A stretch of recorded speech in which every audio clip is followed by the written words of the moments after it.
নমস্কার, আমি সুবীর সাহা। আজকে যে জন্য লাইভে এলাম, আমরা জানি গতকাল রাজ্য সরকারের রিভিউ পিটিশনে হেয়ারিং ছিল। রাজ্য সরকারের পক্ষে অ্যাডভোকেট জেনারেল তার সাবমিশন করেছিলেন।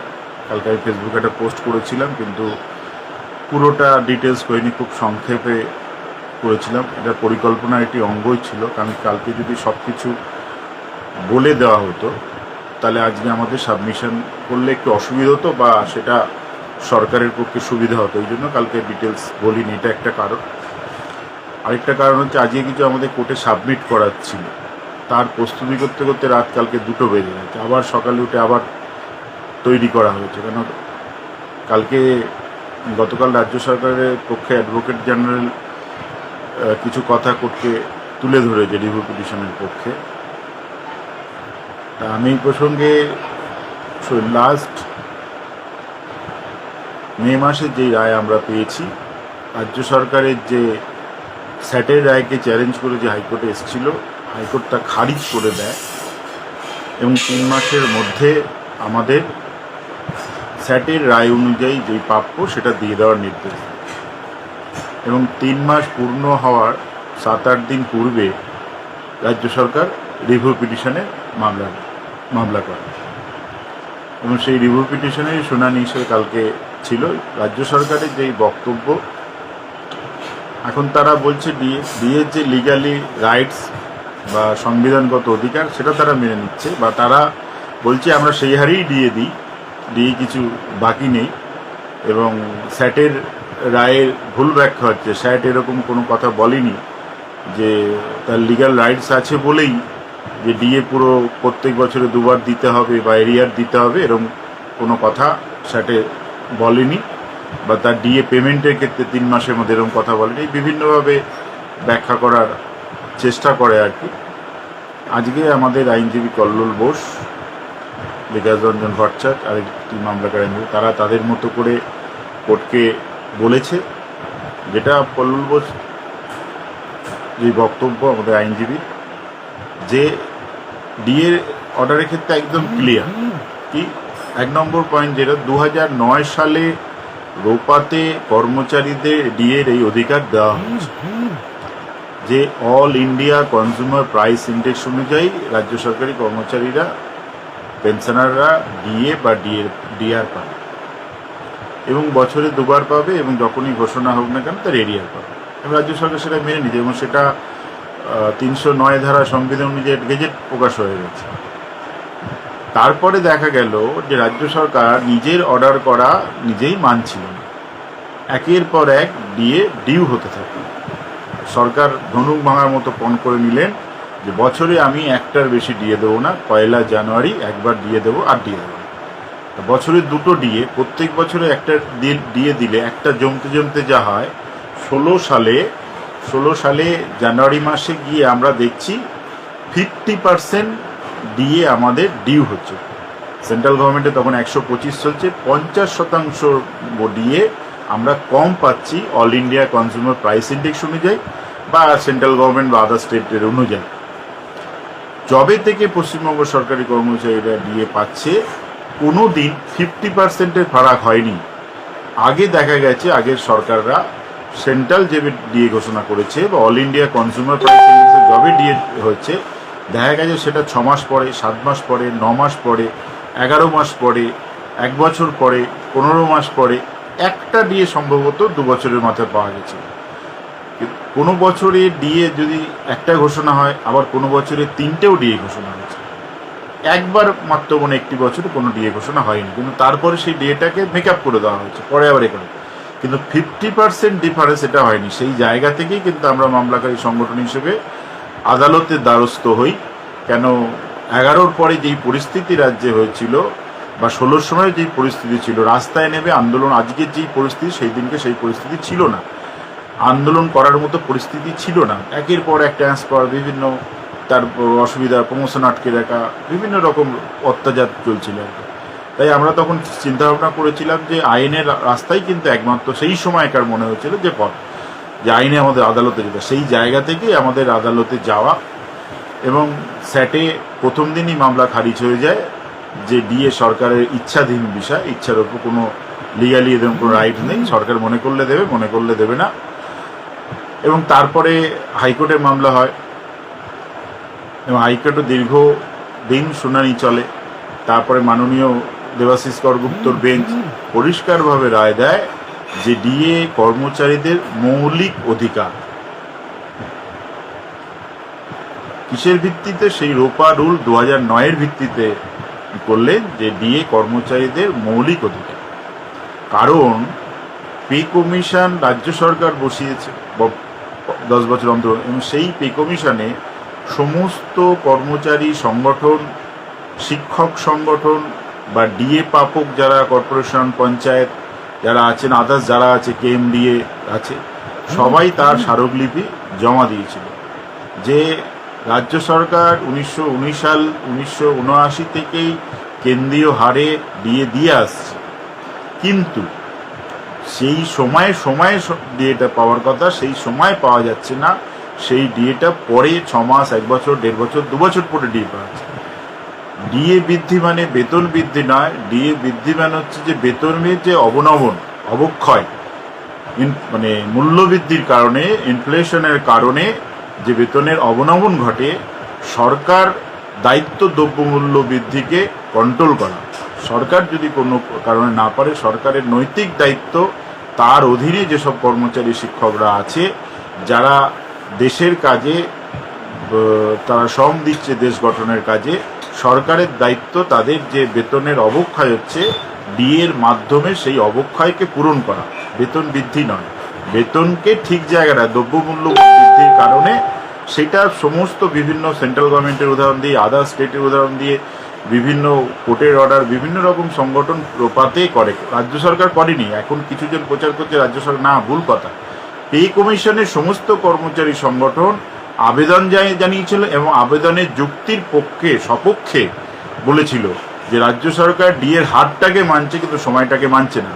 1981 সালে তৎকালীন বামপন্থী সরকারের অর্থমন্ত্রী বিধানসভায় দাঁড়িয়ে কমিটমেন্ট করেছিলেন যে কেন্দ্রীয় হারে আমরা রাজ্য সরকারি কর্মচারীদের, শিক্ষকদের ডিএ দেব, কিন্তু সেটা তার আংশিক মানা হয়েছিল, হারটাকে মানা হয়েছিল, কিন্তু তার এরিয়ার কোনোদিন কর্মচারীরা পায়নি।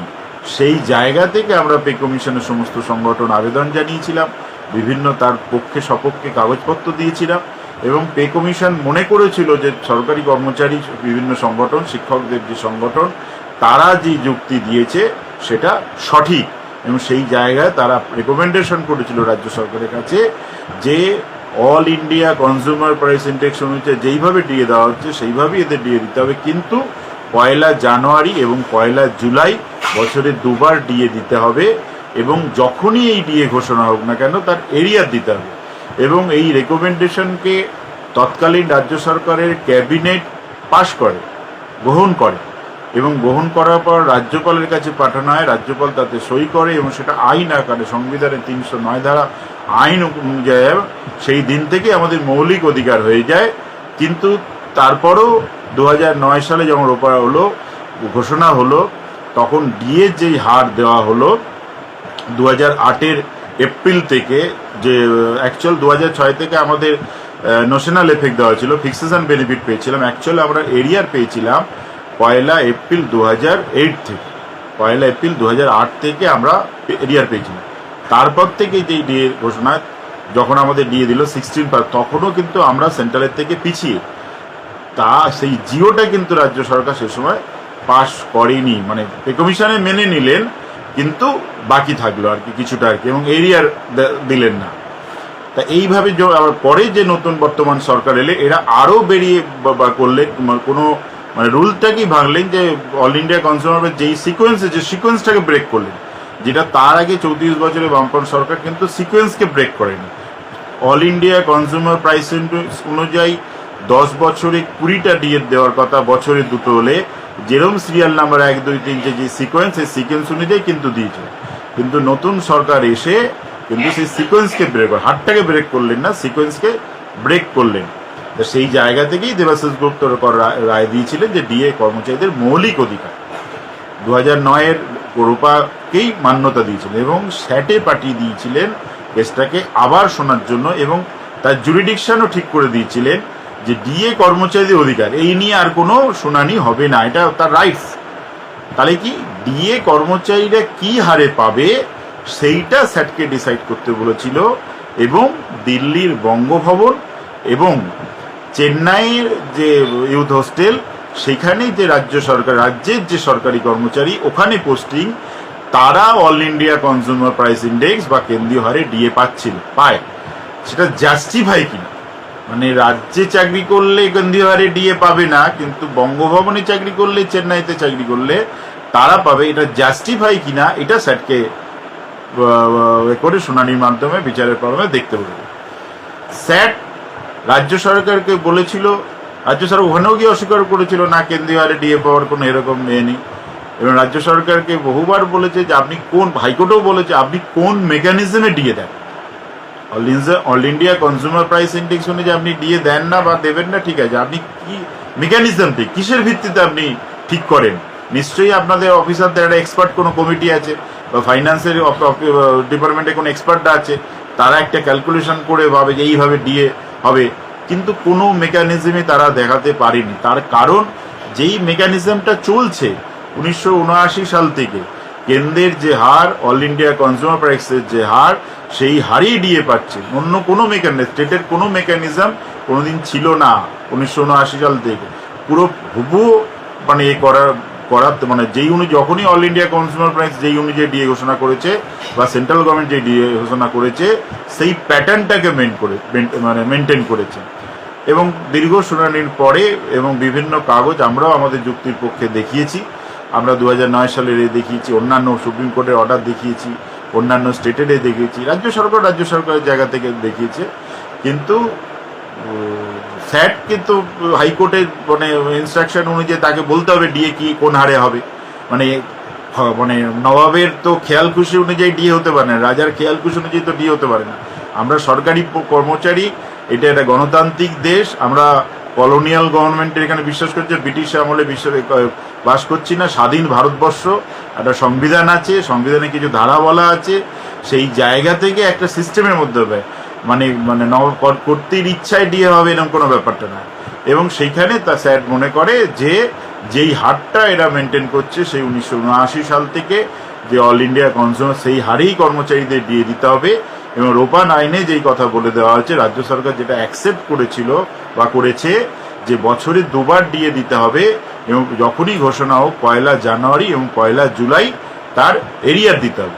অতএব 2008 এপ্রিল থেকে সরকার কমিটমেন্ট করেছিল যে আমি দেব বলে, তার ক্যাবিনেট, তার গভর্নর এবং সংবিধানের 300 দ্বারা, কিন্তু সরকার তার কথা রাখিনি। অতএব তার ডিউস হয়েছে, যার প্রাপ্য যা ছিল। কিন্তু আমরা 2008 আগে 1979 সালের পর থেকে, কিন্তু আমরা 1979 সাল থেকে আমরা এরিয়ার ক্লেম করতে পারি না। কেন পারি না? তখন আমাদের আইনি অধিকার ছিল না। কেন? বামফ্রন্ট সরকার সেই অধিকার আমাদের তখন দেয়নি যে ডিএ কে বছরে দুবার এবং যখনই ঘোষণা হোক এরিয়ার হবে, এরকম কোনো গভর্নমেন্ট অর্ডার ছিল না।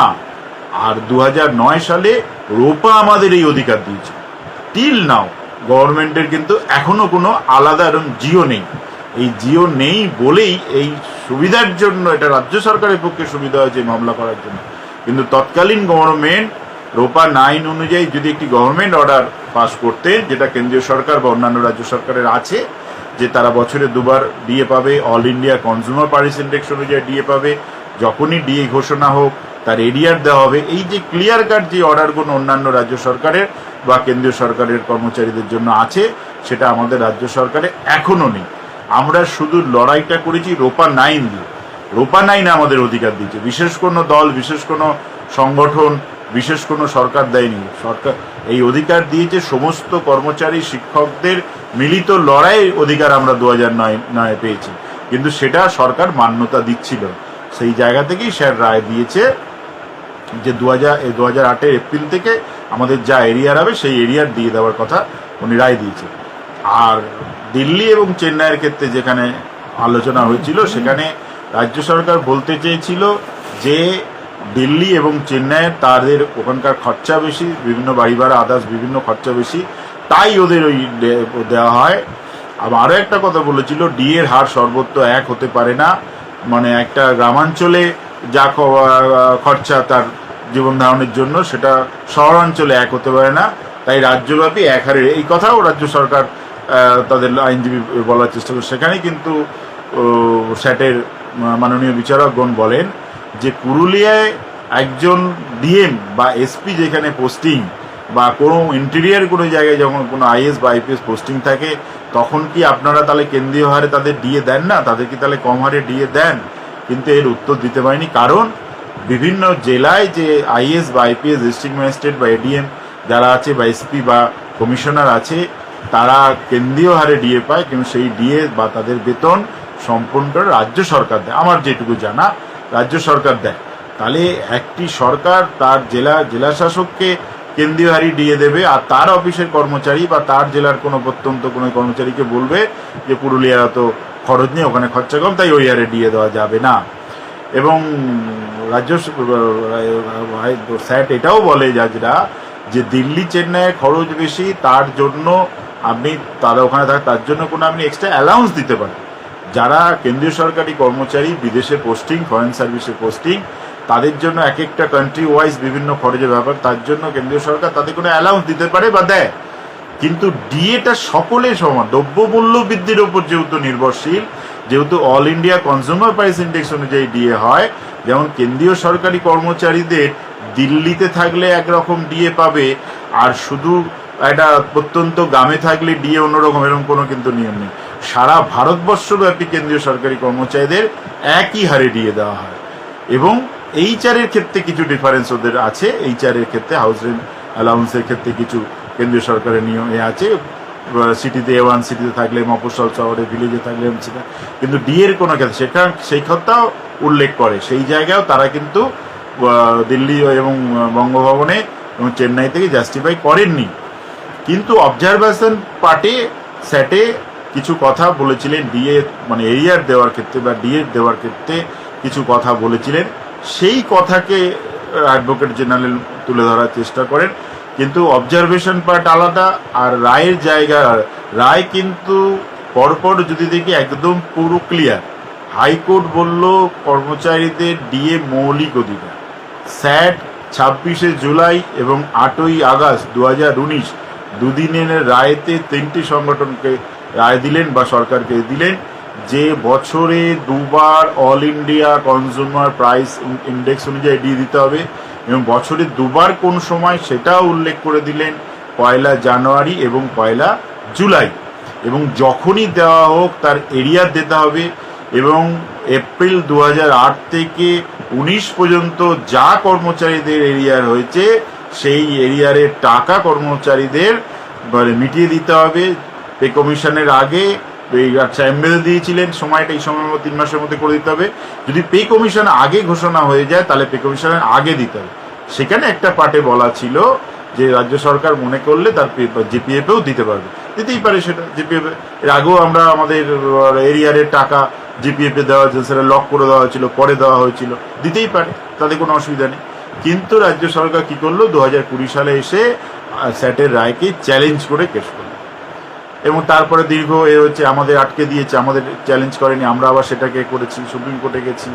এবং লাস্ট আমাদের মাননীয় কল্লোল বোসের, আমাদের বিশিষ্ট আইনজীবী নেতৃত্বে যে দুটো মামলা এক করার যে আমরা দীর্ঘদিন ধরে বলছিলাম যে পরিষদ, এবং আর যে দুটো মামলা, 3টে মামলাকে এক করে দিলে এই মামলা গতি আসবে, সেই কথাই হলো। যখনই এই মামলা 3টে মামলা এক জায়গায় এলো, খুব তাড়াতাড়ি রায় বেরোলো, এবং গত মে মাসেও ওই রায়ে পরিষ্কার বলে দিয়েছে যে স্যাটের রায়কে বলবৎ দেখেছে।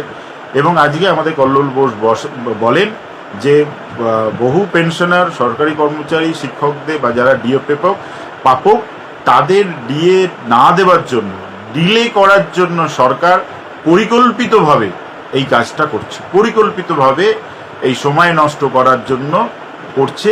এর কোনো যুক্তি নেই। আমরা আদালতের কাছে আবেদন করছি রিভিউ পিটিশন খারিজ করে যথাশীঘ্র সম্ভব কন্টেম্প মামলা শুরু করা হোক। এবং হাইকোর্টেরও যে মোশন আমরা দেখেছি, তারা মামলা খুব তাড়াতাড়ি শেষ করতে চায়, জন্য আজকে কিন্তু হিয়ারিং দ্রুত শেষ করে দেওয়া হয়েছে। অ্যাডভোকেট জেনারেল যা বলেছে তার কথা সম্পূর্ণ শোনা হয়েছে, তাকে কোনো রকম করা হয়নি। আজকে আমাদের বিকাশ রঞ্জন ভট্টাচার্য এবং আমাদের কল্লোল বোস জাগো তাদের কথাও শোনা হয়েছে। হ্যাঁ, বাইরে মানে অ্যাডভোকেট জেনারেল যেই কথা, যেই রিভিউ পিটিশনের যে কারণগুলো দিচ্ছে, তার বাইরে কোনো আলোচনা কিন্তু আজকে বিচারকগণ অ্যালাউ করেননি, যাতে মামলা দেরি হয়, যাতে শুনানি দেরি হয়, রায় বেরোতে। ওই জন্য আজকেই মামলা শেষ হয়েছে। তা আমরা আশাবাদী খুব শীঘ্রই রাজ্য সরকার যে পরিকল্পনা করেছিল, আমাদের দৃঢ় বিশ্বাস যে সেই পরিকল্পিত ব্যাহত হবে। অলরেডি ব্যাহত হয়ে গেছে, কেন কন্টিনিউ এটাকে ভেবেছিল পুজো পর্যন্ত টেনে দেবে, কিন্তু সেটা টানা যায়নি। হেয়ারিং কিন্তু শেষ, এবার রায়দানকে স্থগিত রাখা হয়েছে। হয়তো আমরা আশা করছি 1-2 সপ্তাহের মধ্যে আমরা রায় পেয়ে যাব। কোর্ট ঠিক করবে কবে পাবো কবে না পাবো। তা কর্মচারীদের বলবো, পেনশনারদের বলবো, আপনারা একত্রিত থাকুন, আমরা লড়াইয়ে আছি। আর কিছু মানুষ, দুঃখ লাগছে, কিছু মানুষ না জেনে মামলার সঙ্গে কোনোভাবে যুক্ত না থেকে তারা সোশ্যাল মিডিয়া বিভিন্ন জায়গায় আদালত সম্বন্ধে কিছু কটূক্তি করছেন। আদালত এখনও কিন্তু আমাদের নিরাশ করেনি, আদালত আইনের পথেই আছে। আদালতে আমরা কিন্তু বারবার জিতেছি, রাজ্য সরকার প্রত্যেকবার হেরেছে। এই নিয়ে 3বার রিভিউ পিটিশন সরকার করলো, 2বার রিভিউ পিটিশন অলরেডি সরকার হেরে গেছে। এই রিভিউ পিটিশন নিশ্চিতভাবেই হারবে, আমরা সেই ক্ষেত্রে আশাবাদী। এবং স্যাটে হেরেছে, হাইকোর্টে হেরেছে, লাস্ট মে মাসেও হেরেছে। তারা রাজ্য সরকার এখনো পর্যন্ত জিততে পারেনি। কিন্তু রাজ্য সরকার ধনুক ভাঙা পণ নিয়েছে যে আমি দিয়ে দেবো না, তার জন্য যা যা করণীয় তাই করব। কোটি কোটি টাকা নষ্ট হচ্ছে এই কেস করার জন্য, কিন্তু কর্মচারীদের পাওনা গন্ডা দিচ্ছে না। আর আমি যেই প্রসঙ্গে আসছিলাম, এখন ভরসা কিন্তু একমাত্র আদালত।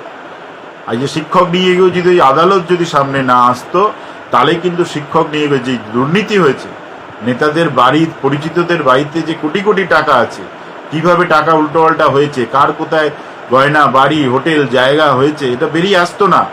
এইটা আদালত যদি না সামনে আসতো, তাহলে মন্ত্রীর মেয়ে চাকরি যেত না। আদালত যদি না আসতো, তাহলে বেশ কিছু চাকরি প্রার্থী ইতিমধ্যে চাকরি পেয়েছে, আগামী দিনে আরও চাকরি পাবে। তাহলে আদালতে, তাই যারা না জেনে আদালত সঙ্গে কটূক্তি করছেন, দয়া করে এই জিনিসগুলো করবেন না। অনুরোধ আপনাদের, আদালত এখনো কিছু আমাদের নিরাশ করে না। আদালত অ্যাকচুয়াল আমরা বলি আইন অন্ধ, আইনকে যা দেখাবে, আইন আমরা যা দেখাতে পেরেছি আর দেখেছে, কাগজ দেখেছে, তারা সরকারও দেখিয়েছে, কিন্তু সরকার পেরে এখনো পর্যন্ত ওঠেনি। এবং এই কেস আমরা বিশ্বাস করি রাজ্য সরকার কন্টেম্পে মামলা হারলেও রাজ্য সরকার দিয়ে দেবে না। সুপ্রিম কোর্টে আলটিমেট যেতে হবে, সুপ্রিম কোর্টে হারবে, তারপরে রাজ্য সরকার আবার এখানে হাইকোর্টে এসে তারপরে দিয়ে দেবে। কারণ এটা আজকে আমাদের সামনে উদাহরণ আছে, বিদ্যুৎ পর্ষদে কিন্তু অলরেডি এখানে হেরেছে, সুপ্রিম কোর্টে হেরেছে, তারপরে রাজ্যে এসে টাকা দিতে তারা একটা কিস্তি দিয়েছে, 5টা কিস্তি, একটা কি 2টো কিস্তি দিয়েছে, বাধ্য হয়েছে কোর্টের চাপে পড়ে, নালে কিন্তু তারা পেত না। তাই এই জায়গায় বলছি, আদালতের প্রতি ভরসা রাখুন, আমাদের প্রতি ভরসা রাখুন। আরেকটি কথা, কালকে যা বিচারকগণ বলেছেন, কোর্ট পুরো ভিড় হয়ে গেছিল। উনি বলছেন এত লোক হলে আমার আদালতে কাজ চালাতে ক্ষেত্রে অসুবিধা হচ্ছে, আমি কনসেন্ট্রেশন করতে পারছি না আর কি। এবং আমাদের মাননীয় অ্যাডভোকেট কল্লোল বসুকেও উনি বলেন যে কী ব্যাপার, আপনি ব্যাপারটা দেখুন আর কি। হয়তো যা বিচারকদের মনে হয়েছে যে কল্লোল বাবুর জন্য এত লোক কোর্টের মধ্যে এসছে, ডিএ করছে, হয়তো ওনার জায়গা থেকে মনে হয়েছে কল্লোল বসুকার উপস্থিত ছিল, বা উনি এদেরকে কন্ট্রোল করতে পারে যে কোনো। তা আমি এই প্রসঙ্গে, আমার যেই প্রসঙ্গ, যখন আমরা 16 সালে মামলা শুরু করি, আমরা হাতে গোনা অন সার্ভিসে 4 থেকে 5 জন থাকতাম, আর কিছু অবসরপ্রাপ্ত কর্মচারী থাকতো। অনেক কর্মচারী তারা আমাদের ফোন করে বিভিন্ন বাইরে থেকে সমর্থন করতো, কিন্তু কোর্টে আসতো না। তারা ভয় পেত যে সিসিটিভি ক্যামেরায় যদি উঠে যায়, বা বাইরে কোনো প্রেসের ক্যামেরায় উঠে যায়, তাদের ট্রান্সফার হয়ে যাবে, সাসপেন্ড হবে, বাড়িতে হামলা হতে পারে। এই ভয়টা কর্মচারীদের মধ্যে তখন ছিল। কিন্তু আমরা কিছু মানুষ কিন্তু সেই দিন কোর্টে উপস্থিত থাকতাম, 4-5 জন অন সার্ভিসে ছিলাম, আরও কিছু পেনশনার ছিল, 10-15 জন আমরা কিন্তু ধারাবাহিক উপস্থিত থাকতাম। আজকে কোর্টে জায়গা দেওয়া যাচ্ছে না, রুমের বাইরের লোক থাকছে। তো এই যে লড়াইয়ের ফলে কিন্তু আজকে এই কাজটা এসেছে, এই লড়াইয়ের ফলে কিন্তু এই জায়গাটা এসছে। আস্তে আস্তে মানুষ, সে সময় বিভিন্ন মানুষ কটূক্তি করেছে, আদালতে গিয়ে কিছু হবে না, আদালত কিছু, অনেক আদালত কিছু লাভ না, অনেক কিছু আদালতে হয়নি। কিন্তু আজকে আদালতে গিয়েই কিন্তু এই আইনি অধিকারটা, আদালতেই গিয়েই কিন্তু কর্মচারী শিক্ষক সাহস, আজকে যে রাস্তায় আন্দোলন হচ্ছে, এই আদালতের রায়ের কিন্তু একটা এফেক্ট, মানুষ মনে জোর পেয়েছে, এটা আমাদের আইনি অধিকার, এটা আমরা পেতে পারি। কোর্ট আমার পাশে, আদালত আমাদের পাশে আছে, দেশের সংবিধান, দেশের আইন ব্যবস্থা আমাদের সঙ্গে আছে, এই জায়গাটা কিন্তু আমাদের হয়েছে। আর কিছু ক্ষেত্রে দু একটা জিনিস খারাপ লাগছে, যারা এই মামলার সঙ্গে কোনোভাবেই কোনোদিন যুক্ত ছিল না, কোনোভাবেই তাদের কন্ট্রিবিউশন নেই, কিছু মানুষ এরকম সুবিধাবাদী মানুষ আজকে হঠাৎ সামনে এসে আসতে চাই, যে তারা বলতে চাই যে আমরা এসব খারাপ, আসুক সবাই তাতে, কিন্তু খারাপ লাগছে একসময় তারা ছিল না, কারণ যারা ছিল মামলায় তাদেরকে পেছন করে দেওয়ার পরিকল্পনা করছে। আর এদের ভুল ত্রুটির জন্য এই মামলা ক্ষতিগ্রস্ত হতে পারে, এই জায়গাটা কেন এই মামলা ধারাবাহিকভাবে রাজ্য সরকার একের পর এক বিভিন্ন রকম পরিকল্পনা করে গেছে বানচাল। এখনো বলছি, আবার রাজ্য সরকার কিছু পরিকল্পনা করছে যে আবার নতুনভাবে কিভাবে এই মামলাটাকে ব্যাহত করা যায়। এইখানে যদি আমরা তিনটে সংগঠন যারা মামলা করেছি, তিনটে সংগঠন যদি আমরা একত্রিতভাবে লড়াই না দিতে পারি, এবং আরও যে অন্যান্য সংগঠন যারা মামলা করেননি তারা যদি আমাদের সহযোগিতা না করেন, এবং কিছু ভুলভাল মানুষ যদি সামনে এগিয়ে এসে মামলাকে ব্যাহত করেন, সেটা কিন্তু আপামর কর্মচারী এবং শিক্ষকদের খুব ক্ষতি হবে। কারু অদক্ষতা বা কোনো মানুষের অদক্ষতায় মামলার যদি ক্ষতি হয়, আপামর যেই লড়াইটা আজকে আমরা দীর্ঘদিন করে তিনটি সংগঠন একটা জায়গায় এনেছি, বা সংগঠন তো ইটকাট পাথর, সংগঠন তো জড়বস্তু, সংগঠন পরিচালনা করে কিছু কর্মচারী, কিছু সংগঠনের যারা কর্মী, তারা আর কি।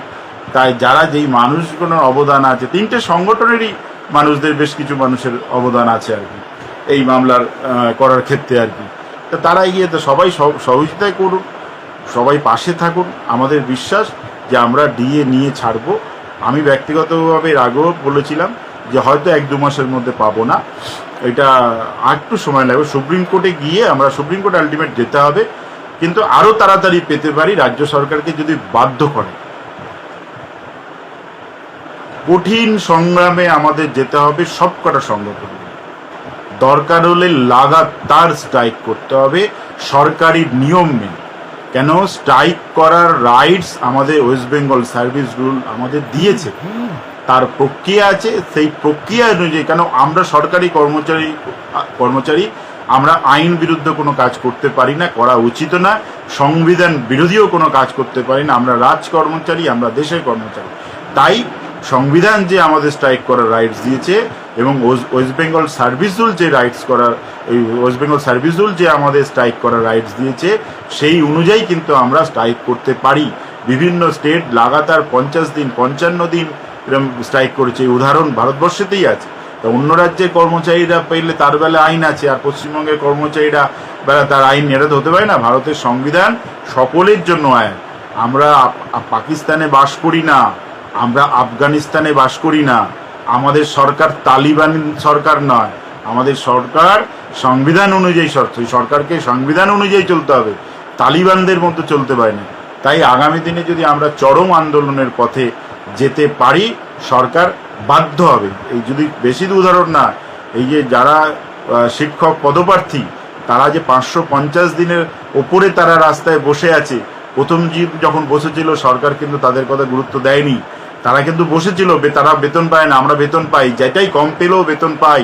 তারপরেও যেই লড়াই চালিয়ে গেছে, তারপরে কিন্তু কোর্ট তাদের কথা শুনেছে, বিভিন্ন আইনজীবীরা তাদের পাশে এসে দাঁড়িয়েছে, বিভিন্ন রাজনৈতিক দল তাদের পাশে দাঁড়িয়েছে, বিভিন্ন সমাজসেবী যারা তারাও এসে পাশে দাঁড়িয়েছে, এবং সর্বশেষ শাসক দলের যে সাংসদ মাননীয় অভিষেক ব্যানার্জি তাদের ডেকে পাঠিয়েছে, কথা বলেছে।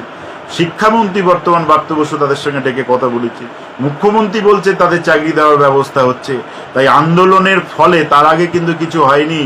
তাই আমরা যদি কর্মচারী সংগঠন রঙের বিভেদ ভুলে, নিজের ইগো ভুলে, কার ছোট সংগঠন বড়, কার সংগঠন ছোট, কে কবে কতদিন লড়াই করছে, কে কম লড়াই করছে, কাকে লোক বেশি চেনে, কাকে লোক কম চেনে, এই ইগো ভুলে গিয়ে, রাজনৈতিক ঊর্ধ্বে গিয়ে, রঙের ঊর্ধ্বে গিয়ে সমস্ত কর্মচারী সংগঠন যদি লাগাতার আন্দোলন করতে পারি, এবং সেটা ওয়েস্ট বেঙ্গল সার্ভিস রুলকে মেনেই, ভারতীয় সংবিধানকে করেই, যারা এমার্জেন্সি সার্ভিসে আছে, হসপিটাল বা পুলিশ বা ফায়ার ব্রিগেড বা এই ধরনের যারা সার্ভিস, তারা এর মধ্যে প্রত্যক্ষভাবে যুক্ত থাকতে পারবেন না, বা থাকা উচিতও না। যে ডাইরেক্ট মানুষের যেই পরিষেবার সঙ্গে তাদেরকে থাকতে, অন্য যারা আমরা আছি, আমরা যদি একত্রিতভাবে থাকতে পারি, তাহলেই হবে। আরেকটি কথা বলে আমরা শেষ করব, কেন আমরা এই জায়গায় পিছিয়ে আছি। শিক্ষক, রাজ্য সরকারি কর্মচারী এবং যারা ডিএ প্রাপক পঞ্চায়েত, পুরসভা, কর্পোরেশন যারা আছে, এই সংখ্যা আজকে রাজ্যে প্রায় 5 লাখের কিছু বেশি। এই কর্মচারীরা যদি বছরে 1 টাকা ডিএর জন্য দিত, 1 টাকা, তাহলেও 5 লাখ টাকা হতো। এই 5 লাখ টাকাও যদি 3টে সংগঠনে ডিভাইডেড হতো, 1.5 লাখ টাকার কাছাকাছি হতো। তা 1.5 লাখ টাকাও যদি একটা কর্মচারী সংগঠন বছরে পেত আর নিজেদের সদস্য আদাস তুলে, তাহলেও, কিন্তু তার মানে কর্মচারী শিক্ষক 1 টাকাও দিতে রাজি দিচ্ছে না। এই কারণে 1 টাকাও যদি দিত, তাহলে এই জায়গায় আমরা তাহলে কী করে আমরা, এই কারণে কিন্তু সরকারের কাছেও তথ্য আছে যে কিছু মানুষ, কিছু মেম্বার বা কিছু সংগঠন এতে লড়াই করছে, সবার লড়াইটা নেই সেইভাবে, সরকারও জানে। এই ডিএ মামলা করতে গিয়ে একমাত্র আমি অনেকেরই ট্রান্সফার হয়েছে, কিন্তু ডিএর জন্য যদি বলেন যারা ডিএ লড়াইয়ে প্রত্যক্ষভাবে যুক্ত, 4-5 জন বা 10 জন যা আছে, তার মধ্যে একমাত্র আমার বদলি হয়েছে। আগামী দিনে আরও দূরে বদলি হতে পারে, হবে, আমারও পরিবার আছে, তারপরেও লড়াই দিচ্ছি এবং ডিএ নিয়ে ছাড়বো, যত সময় লাগুক, ডিএ যতক্ষণ নেই। এই স্পিরিটটা আপনাদের মধ্যেও রাখুন, আপনারা আমাদের সঙ্গে সহযোগিতা করুন। আমাদের বিশ্বাস যে আমরা জয়ী হবই। যার যেরকম ক্ষমতা সেইভাবে সহযোগিতা করুন এবং প্রত্যেকটা সংগঠন আগামী দিনে চরম আন্দোলনে যেতে পারি বা লড়াইটা করি আন্তরিকভাবে, নিশ্চিতভাবে আমাদের তাড়াতাড়ি হয়ে যাবে। এই রায়টা মানে সুপ্রিম কোর্টেও হয়তো যেতে হবে, তার আগেই সরকার বাধ্য হবে, কেন প্রশাসন আমরা চালাই। প্রশাসন আমরা যদি পেন ডাউন করে দিই, প্রশাসন অচল হয়ে যাবে, সরকার বাধ্য হবে তখন আমাদের টাকা। সেই জায়গাটায় যদি আমরা যেতে পারি, তবে আমাদের সফলতা তাড়াতাড়ি আসবে। আর আদালতের উপর ভরসা থাকলে সময় লাগবে। তা আপনারা ঠিক করুন যে খুব তাড়াতাড়ি দিয়ে নেবেন, না বসে থাকবো, কিছু করবো না, আদালত যখন বলবে তখন দেবে, তখন হবে। সেই সময়ের জন্য অপেক্ষা করতে হবে। যাক, সবাই ভালো থাকবেন। আপনাদের সাজেশান বুদ্ধি দেবেন, মেসেঞ্জারে লিখবেন, হোয়াটসঅ্যাপে লিখবেন, কমেন্টে লিখবেন। আপনাদের কারো কোনো সাজেশান থাকলে আমরা চেষ্টা করব সেটাকে নিয়ে আপনাদের সহযোগিতা, আপনাদের আশীর্বাদ নিয়ে আমরা আগামী দিনে এগিয়ে যাব। নমস্কার, শুভরাত্রি।